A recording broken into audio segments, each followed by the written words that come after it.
যদি ভাই আপনি হোলির দিন গুজরাট ভার্সাস মুম্বাইয়ের ম্যাচটি মিস করে থাকেন, তাহলে কিন্তু আপনি অনেক কিছুই মিস করে গেছেন।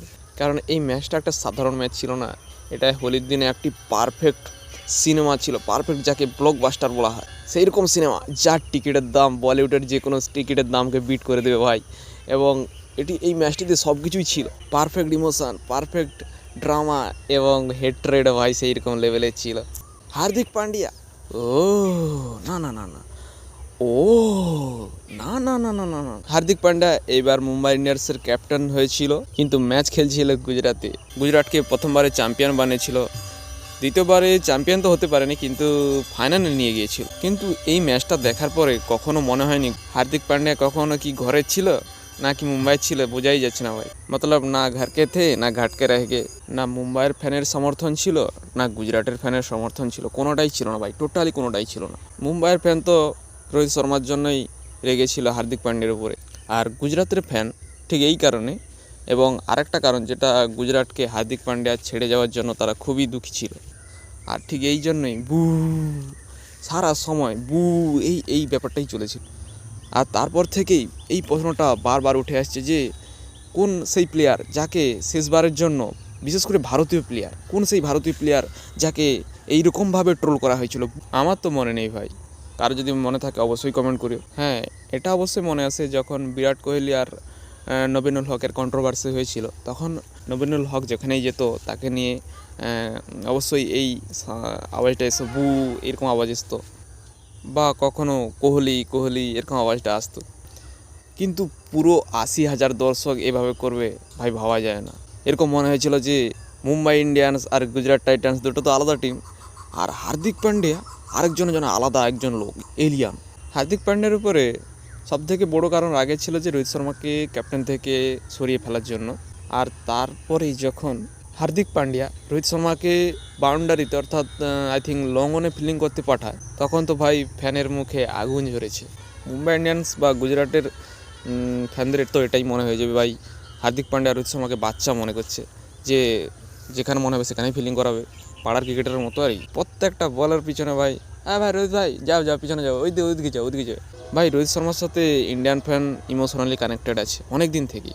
এবং সুরেশ রানা এই কথাও বলেছেন যে আজ হার্দিক পান্ডিয়া যে জায়গায় আছে অবশ্যই তার পিছনে ফুল credit goes to Rohit Sharma, full credit goes to. বহুত ক্রিকেট বিশেষজ্ঞ তো এই কথাও বলেছেন যে এইভাবে ইন্ডিয়ান ক্রিকেটারের বিরুদ্ধে যে বু এই যে আওয়াজগুলো আসছে, এ তো অনেকদিনই গাবে, কোনো দিনও হয়তো দেখেনি কেউ।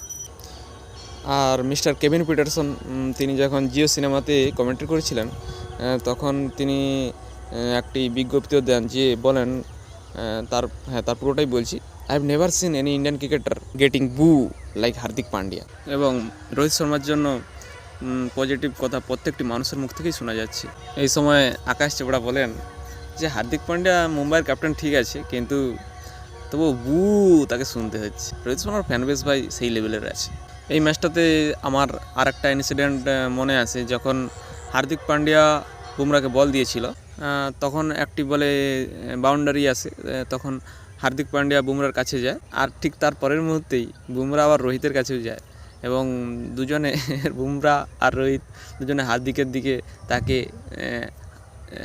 হাত দিয়ে হাসতে থাকে।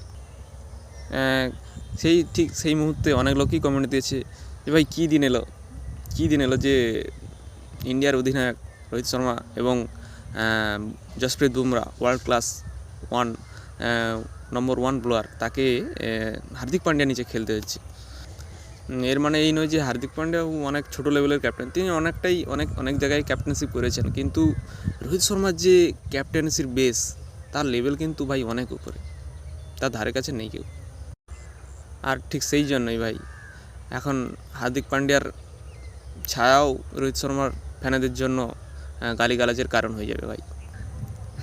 আর ঠিক এই মুহূর্তে আরসিবির ফ্যানরাও ভালোই মজা নিচ্ছিল, তারা বলছে যে রোহিত শর্মা 5টা ট্রফি জিতেছে, তাকে এমনভাবে ট্রিট করছে হার্দিক পান্ডিয়া যেন মনে হচ্ছে দলে কোনো নতুন প্লেয়ার এসছে, যে তাকে ভাই উধার চলে যা, এগুলা কি ক্যাপ্টেন্সির ট্রেড হচ্ছে।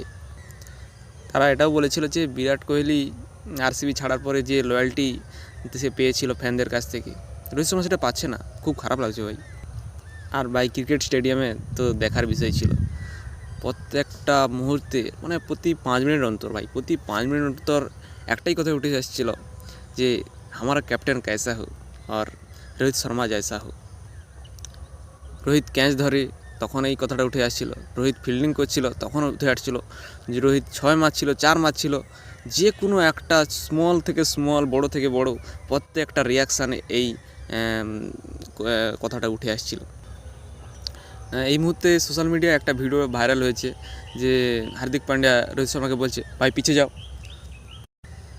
আর অ্যাকচুয়ালি রোহিত শর্মাকে গত 5-10 বছরে তো বাউন্ডারির ধারে ফিল্ডিং করতে আমি দেখিনি তো ভাই। কেউ দেখলে অবশ্যই কমেন্ট করবে, আমি তো দেখিনি ভাই। আর প্রত্যেকটা ফ্যান এই ভিডিওটা দ্বারা তাদের ফ্রাস্ট্রেশন বার করছিল ভাই। আর হার্দিক পান্ডিয়া সুদা প্রত্যেকটা রিয়াকশান এমন করেছে রোহিত শর্মার পিছনে যে তাকে ফ্যানরা কেন অপছন্দ করে আবার একবার বুঝিয়ে দিল। এছাড়াও আরও অনেক ইনসিডেন্ট উঠে আসে যেখানে রোহিত শর্মা হার্দিক পান্ডিয়ার সাথে অনেকটাই ইনভলভ ছিল এবং তাকে বোঝাচ্ছে, তার সাথে কান মিলিয়ে কথা বলছে, অনেক মানে হার্দিক পান্ডিয়াকে সাপোর্ট করছে, এরকম অনেক ফুটেজ উঠে এসেছে। আর এরকমও ফুটেজ অনেক উঠে এসেছিলো যেখানে হার্দিক পান্ডিয়া এমআইয়ের ক্যাপ্টেন হিসাবে অনেকটাই ভাবছে, কিন্তু দ্য রোহিত শর্মা হিসাবে, দ্য ক্যাপ্টেন, ইন্ডিয়ান ক্যাপ্টেন হিসাবে কখনোই ভাবছে না ভাই। আর রোহিত শর্মা এই ম্যাচে তো কামালই দেখিয়েছেন, কিন্তু হার্দিক পান্ডিয়ার কাছেও মৌকা ছিল, সুযোগ ছিল, কিন্তু তিনি করতে পারে না। তার কাছে সুযোগ থাকলেও তিনি করতে পারেননি, আউট হয়ে যান ভাই। রোহিত শর্মা আইপিএলে 19 বার 40+ স্কোর করেছে, আর মুম্বাইয়ের জন্য সবথেকে বেশি 50+ স্কোর করেছে। আর রোহিত শর্মা সবথেকে বেশি 50 করেছে ব্যক্তির লিস্টে 3 নম্বরে রয়েছে। তো ভাই দেখতেই পাচ্ছ রোহিত শর্মার কাছে কত রেকর্ড রয়েছে। তবে মুম্বাইয়ের কাছেও আজকে একটা রেকর্ড তৈরি করার সুযোগ ছিল।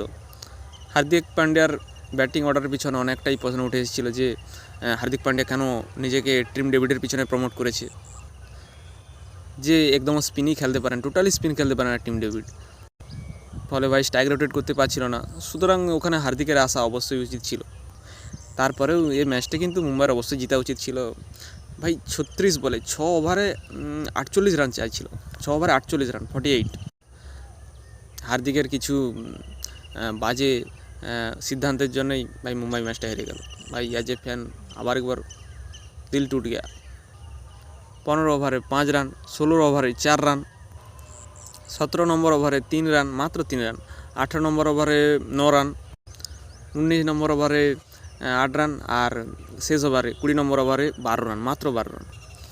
আর তারপরে গুজরাট টাইটান্স আশ্বিন নেহরার আন্ডারে শুভমন গিলের ক্যাপ্টেন্সিতে প্রথম ম্যাচটা জিতে যায়। কিন্তু হার্দিক পান্ডিয়ার কাছে মৌকা ছিল যে সব ফ্যানের, এই যে 80,000 ফ্যানরা বু আর একটা জবাব দেওয়ার একটা সুযোগ ছিল। যখন শেষ ওভারে হার্দিক পান্ডিয়া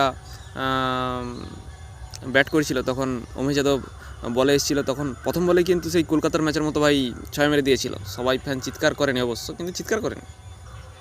এরপরে ভাই দ্বিতীয় বলে 4ও মেরেছিল, আরও চুপ, পুরো ফ্যান একদম চুপ। কিন্তু 3 নম্বর বলে ভাই আউট হয়ে যায়, এবং যার ফলে বু এই আওয়াজটার প্রতি উত্তর তিনি দিতে পারেননি। আর ঠিক ম্যাচ শেষ হতেই ভাই সোশ্যাল মিডিয়াতে হার্দিক পান্ডিয়ার বিরুদ্ধে বিভিন্ন ধরনের ট্রেন্ডস চলতেই থাকে। তবে দ্বিতীয় ম্যাচে কি এই হার্দিক পান্ডিয়ার বিরুদ্ধে এই ট্রোলিং কি বন্ধ হবে, না আরও পুরো দমে আসবে ভাই? তুমি অবশ্যই কমেন্টে জানিও। যদিও আর একটা ফ্যাক্ট রয়েছে, মুম্বাই ইন্ডিয়ান্স আজ পর্যন্ত প্রথম ম্যাচ জিততে পারেনি, মানে আই থিঙ্ক 2013 থেকে 2023 পর্যন্ত জিততে পারেনি। এরপরে ভাই হার্দিক পান্ডিয়ার ক্যাপ্টেন্সি 2024 সেখানেও জিততে পারেনি, সেখানেও সেটাই ঘটেছে। তবে অবশ্যই গুজরাট টাইটান্স, জিটি আশিস নেহরার গুজরাট টাইটান্স অবশ্যই ভালো খেলেছে।